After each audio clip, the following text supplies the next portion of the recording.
Ladies and gentlemen, welcome to the Contrarian Investor Podcast. I'm Tom Wallace, and today I'm joined on the line by the media director for MilesFranklin.com, Mr. Andy Hoffman. Miles Franklin is one of the most respected precious metal services providers in the Northern Hemisphere, so it's both an honour and a privilege to have you joining me on the show today, Andy. Thank you so much. It's a pleasure. I have not too many that I do with Australia. I think you're my second. Oh, that's good then. It means I have less competition, but I know you're a busy man, so let's get straight into it. The Chinese data came out weaker than expected. Chinese data obviously isn't the most trustworthy, but if they're experiencing a serious slowdown, can we expect the People's Bank of China to relax monetary policy even further, or are they more likely to tighten up to stop any more asset bubble inflation?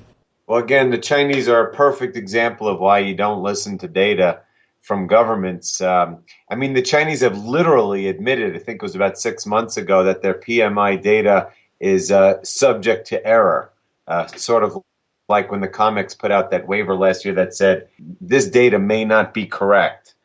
So the fact that the Chinese are purporting, and they just came out with their big annual meeting, that they're going to have 7.5% GDP growth, while at the same time their PMI readings are coming in below 50, meaning indicating that they're actually contracting now, shows you how silly the whole situation has gotten. But generally speaking, outside of the general slowdown in the economy over there, which matches what we're seeing everywhere, you're seeing, in my view, and I've written 3 articles about this in the last 2 weeks alone, you're seeing potentially the unraveling of the largest real estate and construction bubble in global history. This is a small group of communists that are running the nation, and while they've done some smart things in helping to bring jobs over there, and of course using some of their profits to buy gold and other items of real value, the fact is that they have fostered, through the printing of money and lack of regulation, a massive shadow banking system, which means loans made by non-financial entities, of $14 trillion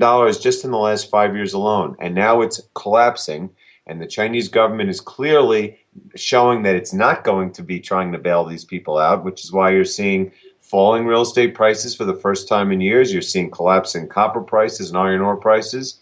And I believe the Chinese, in the true nature of trying to kick the can as long as possible, will print more and more money to keep the system going as long as possible so they can buy as many real items of value before ultimately the current fiat system collapses.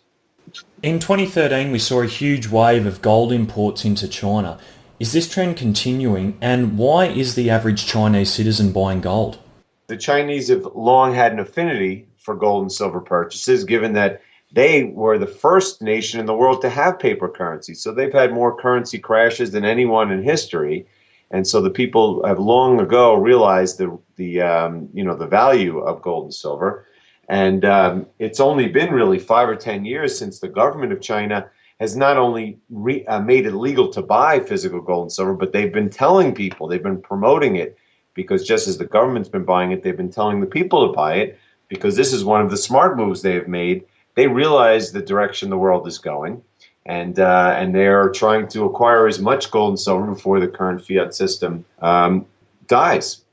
The head of the German Bundesbank, Jens Wiedmann, has said that the Bundesbank will step up its efforts to repatriate half of its gold reserves. There's massive public outcry for the return of the gold, and the president of the bank even quoted Goethe Faust, "The lure of gold has power over all." The Fed's inability to deliver the German gold in a timely manner and in its original bar form with the stamping and marks has caused people to ask if the Fed even has the gold anymore. Is this simply a logistical problem, or has the Fed been caught with their pants down and the reality is they've leased the gold into the market and it's gone? Well, it's funny, Jens Weidmann.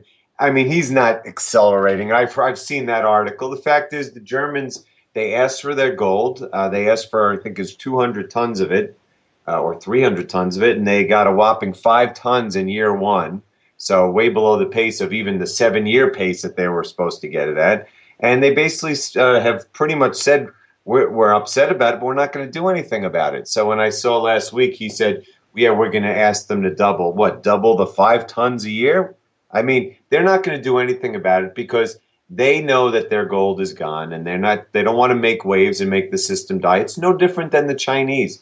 Look, the Chinese they know where the system is going in the future, but they don't want it to die now. They want to figure out how to prepare themselves as best possible. And the best thing to do is certainly not to call out the Fed and say, yeah, there's no gold left, because then the whole system will blow up.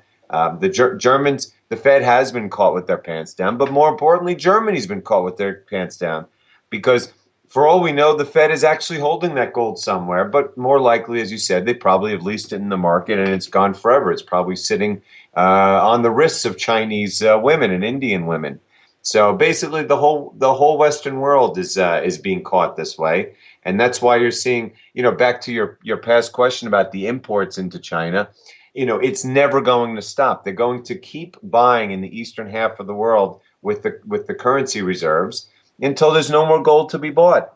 And, they've already bought out probably all of the Fed's gold and a lot of the Germans' gold and probably a lot of the French and Italian and a lot of other gold people couldn't even imagine that's been used to support this dying fiat currency system. So, no, I don't think Germany's going to do anything about it, but they will at some point have to put out additional numbers about how much gold they've gotten.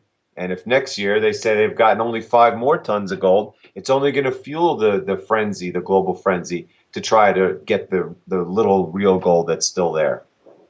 The situation in Ukraine could potentially escalate into a large conflict. Are we going to see a flashpoint between the Russians and the West? And what's your take on what's just happened in Crimea? Well, look, I'm no geopolitician, but the fact is that it's a major strategic area of the world. You have a quarter or a third almost of the European natural gas goes through the Ukraine. Sevastopol is really the only warm water year-round port that the Russians have had access to via their alliance with the kind of independent Crimeans. So they're not going to give that up. You'd have to pry their dead cold hands from it. So if we want to fight them on this, I mean, no one's ever beaten really the Russians in any war, let alone one over there. So if we want to fight them on this, either militarily or financially, we're going to lose, especially because the Indians and the Chinese are all going to side with the Russians. So really, it's just a matter of, how much does the American government want to destroy itself? How quickly does it want to destroy itself? Because Putin is not going away. Will this be a flashpoint? I don't know. I mean, I was writing this morning. It was just like last week. The PPT comes in and buys the stock market up and attacks gold and says Putin is backing down. He's not backing down anything. And then here we are, an hour later, there's just a headline that the Russian troops just shot Ukrainian soldiers. So could it be a flashpoint? You're damn right it could be. And will it be? I don't know. The fact is, we don't own precious metals because of things like this. It just happens to be that the worse the situation gets economically, the more these things happen. I mean, the reason that you're seeing social unrest in places like the Ukraine that opens up the door for imperialism is because of the inflation that was exported by the Western central banks around the world. That's why you saw the Arab Spring. That's why you're seeing the currency crisis in Turkey and in Venezuela, in Argentina, in Thailand, you name it, everywhere. And so I think that something is going to give, and maybe it's Ukraine that's the catalyst, the black swan, and maybe not. Maybe it's just the Fed themselves. People realize that the Fed has no clothes, that they're just printing money and destroying the economy. What role do precious metals play in an investor's portfolio, and what's the safest way to purchase them? I can't emphasize enough, and it took me 25 years of being in the financial industry to realize gold and silver, physical gold and silver, are not investments. They are money. It's that you should think of gold and silver coins the way you used to think about cash in the bank. You put it there. You weren't too worried about inflation. You certainly weren't worried about the bank collapsing or bailing you in, or being paid zero interest for that risk. You just put it there and you saved it, and in time it grew. That's how you should be thinking about your gold and silver. You hold it for the long term as your savings, and in time, especially during periods of fiat currency where you have massive inflation over time, it protects you. And so it really matters. You say, where does it stand in your portfolio? For me, it's pretty much all of my liquid net worth. That's me personally. Everyone doesn't feel that way. but that's how I feel about it. The only assets I have are my home and my physical metal and a little bit of cash just in case. Some people feel comfortable having 10% of their money in precious metals. Some people believe 50. But if you get to my point where you truly understand that gold and silver are money, then you realize that having a very high percentage of your liquid net assets is probably a wise thing over time. I mean, history has borne it out that every fiat currency in history has collapsed, all 599 of them. And now we're in the biggest fiat Ponzi scheme of all time, because there's not a single nation on earth that has a backed currency. And look what's going on. We're having wars and revolutions and inflations and currency collapses, and it's only going to get worse. So, and you say, the safest way to buy them? Well, look, there are many ways to buy them. The safest way is through a respected, reputable dealer. I mean, there are coin shops that are respected and reputable, but you're not going to be able to get much volume. You can't buy really in size from them, and they're going to charge higher premiums because they have to, make ends meet. If you want to buy in size, it's probably smartest to go to a well-known, reputable dealer. We've been around for 25 years. We have a A+ Better Business Bureau rating and no complaints against us, and that makes a big difference. We've just seen several of our major competitors go out of business or be the subject of major litigation. Remember, the bullion industry is not regulated at all. And so you get what you pay for. And there have been some firms that have been purporting, for years have been selling for almost no margin, the high volume, low margin. And it turns out they were running Ponzi schemes. And the other thing is, generally speaking, people should be very wary of numismatics, because that's the other thing that a lot of dealers try to sell you on. They're very high margin for the dealer, but they're very risky if you don't know what you're doing, for the buyer. So what I would say is, we're not the only player out there, but certainly, we'll give you good advice. Just give us a call. We'll answer your questions with no pressure. Sometimes people have a specific metal that they favour. Out of gold, silver, platinum, palladium, what's your favourite?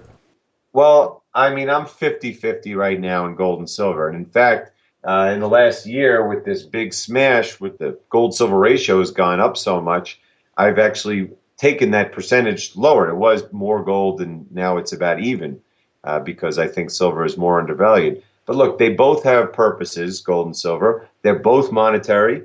I think over time, silver is clearly cheaper, but it's also more volatile for people who are new to it. It scares them.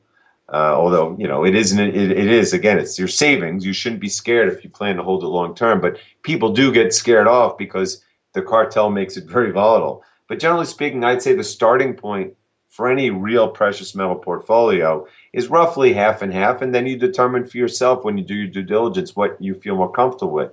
Now, palladium, as far as I'm concerned, is not a precious metal. Yes, it's in the precious metals group, but to me, it's more industrial than anything. I guess I'd rather own it than dollars in a fiat money collapse. But generally speaking, it acts more as a industrial metal than precious.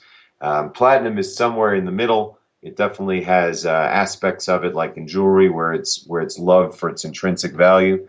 But I would never recommend to have a significant position as a percentage of your portfolio, because it's just there's never been a history of platinum being an actual money. But certainly, if you have a big position in precious metals, having a small amount of platinum wouldn't be a bad thing, in my opinion. But again, I start with 50-50 gold and silver, and then from there, I determine, do I want to be more heavily weighted in one or the other? Do I want to maybe add a little platinum? Everyone is different. Andy, where can my listeners find your work? I do, as well as two other guys at my firm, a free blog every single day or 5 days a week. It's at milesfranklin.com. You can either have it, you enter your email and we'll send it to you every day, or you can just see it put up in real time. And you can call us at 800-822-8080 or email me at ahoffman@milesfranklin.com. Andy, thank you so much for joining me on the Contrarian Investor podcast. It's been an absolute pleasure to have you on the show. I hope that I can speak again with you in the near future. Anytime, Tom. It's a pleasure to meet you. Remember, folks, if you enjoyed this podcast, please subscribe to the channel and like and share the video so I can continue to bring you interviews with the best minds in the business.